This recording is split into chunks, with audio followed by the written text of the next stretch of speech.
Deputy CM Arun साहब हमारे साथ फोन लाइन पर जुड़ चुके हैं, सीधा उनसे बात करेंगे। पहले तो सर बहुत बहुत बधाई, जिस तरीके से रुझान सामने आ रहा है, क्या लगता है यही निर्णायक होंगे, यही नतीजे होंगे? 10 की 10 नगर निगम में अभी भारतीय जनता पार्टी की बढ़त देखी जा रही है। मैं लगातार बोल रहा था कि हम अधिकांश नगरीय निकायों में जीतेंगे और 10 के 10 नगर निगमों में भारतीय जनता पार्टी की जीत बताती है कि शहरों की जनता ने अटल विश्वास पत्र पर भरोसा किया है। विष्णुदेव साय जी के नेतृत्व वाली सरकार के 14 महीने के काम पर मुहर लगाई है और निश्चित रूप से ये शहरों की जनता का धन्यवाद देता हूं मैं कि उन्होंने भारतीय जनता पार्टी पर भरोसा किया और जनता के आकांक्षाओं के अनुरूप हमेशा की तरह अटल विश्वास पत्र को लेकर आगे हम काम करेंगे। स्वच्छ और सुंदर विकसित शहर बनाने के लिए काम करेंगे। सभी प्रदेशवासियों को, सभी शहरवासियों को बहुत बधाई, शुभकामनाएं। बिल्कुल अरुण साहब जी, नगरीय प्रशासन मंत्री हैं आप, कहीं ना कहीं जो आपके दिए गए बजट है, आपका किया गया काम है, जनता ने उस पर भी मोहर जताई है। साथ ही ये भी बताइएगा कि जो रायगढ़ की सीट है काफी दिलचस्प हो जाती है, एक चाय वाले पर भरोसा जताया गया था, 25,000 की वोटों के बढ़त के साथ वो आगे बढ़ रहा है, कैसे देख रहे हैं इसको? निश्चित रूप से यही भारतीय जनता पार्टी की विशेषता है कि एक कार्यकर्ता, जमीनी कार्यकर्ता, एक छोटा कार्यकर्ता भी बड़ी ऊंचाई पर पहुंच सकता है। ये भारतीय जनता पार्टी की ताकत है और इसीलिए भारतीय जनता पार्टी को हम कार्यकर्ता आधारित पार्टी बोलते हैं, कार्यकर्ताओं की पार्टी बोलते हैं। तो निश्चित रूप से त्रिवर्धन चौहान को रायगढ़ की जनता का विश्वास मिला और एक चाय बेचने वाला और एक गरीब व्यक्ति अब रायगढ़ के प्रथम नागरिक के नाते रायगढ़ की जनता की सेवा करेंगे और ये निश्चित रूप से एक साल में नगरीय प्रशासन विभाग के माध्यम से 7,500 करोड़ रुपए हमने नगरीय निकायों को विकास के लिए दिया, बिना भेदभाव के दिया, ये जानते हुए कि कांग्रेस की वहां पर निकायों में, अधिकांश निकायों में कांग्रेस की सरकार है।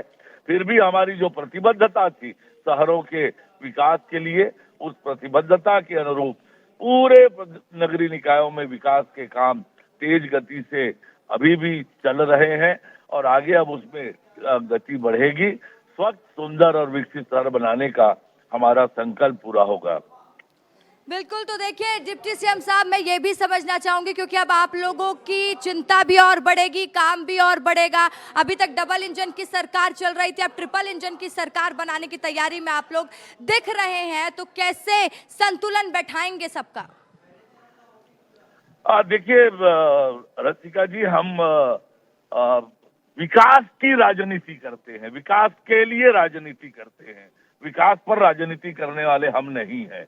हमने संकल्प जो लिया है, अटल विश्वास पत्र जनता के सामने रखा है, अटल विश्वास पत्र की एक एक बात, वादे हम पूरा करेंगे और डबल इंजन की सरकार से अब ट्रिपल इंजन की सरकार बनी है तो निश्चित रूप से विकसित छत्तीसगढ़ के निर्माण की दिशा में हम अपने शहरों को ले जाएंगे, सुविधापूर्ण शहर बनाएंगे, पेयजल की व्यवस्था करेंगे, साफ सफाई की व्यवस्था करेंगे और हमारा शहर सुव्यवस्थित हो, इसके लिए योजना बनाकर हम काम करेंगे। ठीक है अरुण साहब जी, मेरा एक आखिरी सवाल आपसे रहेगा। कांग्रेस लगातार रुझान को देखकर कह रही है कि रुझान ही आ रहे हैं, परिणाम का इंतजार करिए, शाम तक तस्वीर बदलेगी, तो क्या कहेंगे कांग्रेस को आप?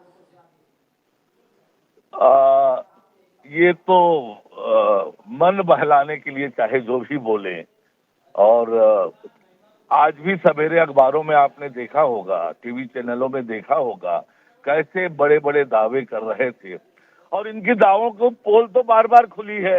75 पार का दावा किया, फिर लोकसभा में दावा किया, रायपुर दक्षिण उपचुनाव में दावा किया, तो इनके दावे खोखले होते हैं क्योंकि इन्होंने कुछ किया नहीं है। जनता इनकी प्राथमिकता का हिस्सा होता नहीं है। ये तो एक परिवार की चिंता करते हैं, एक परिवार के लिए काम करने वाली राजनीतिक दल है।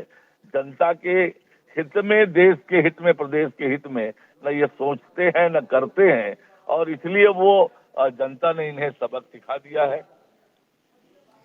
ठीक है, बहुत बहुत शुक्रिया अरुण साहब जी विस्तार न्यूज से खास बातचीत करने के लिए।